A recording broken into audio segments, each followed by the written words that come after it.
अगर अब भी चाहते हैं सनही म्यूजिक प्रो का वीडियो सुनने के लिए तो लाल बटन दबाकर सब्सक्राइब करें और बेल आइकन दबाना ना भूलें नई वीडियो अपडेट पाने के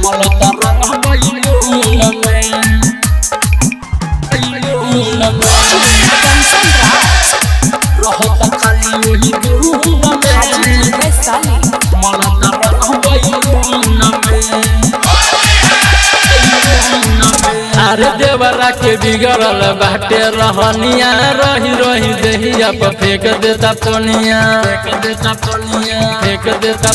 अरे देवरा के बिगड़ल बाटे रहनिया रही रही देहिया पर फेंक देता पनिया। कोइले बात ये फागुन में रहता खाली ओही धुन में मलता रंग बैलून में रहता खाली ओही धुन में मलता रंग बैलून में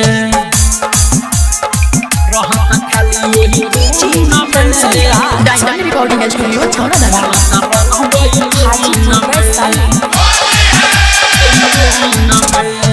गोरे बदन हमर गोरे गोरे गाल रे नीचे से ऊपर ले पहले बालाल रे हाँ गोरे बदन हमर गोरे गोरे गाल रे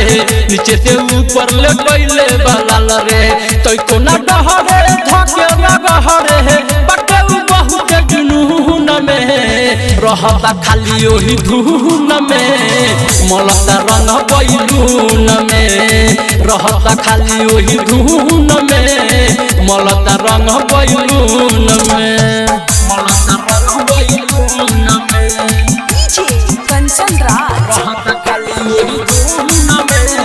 हाजीपुर वैशाली मलता रंग बैलून में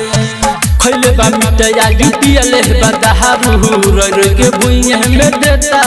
सारी हाँ खैले बा मिटया जुटियले बदहारू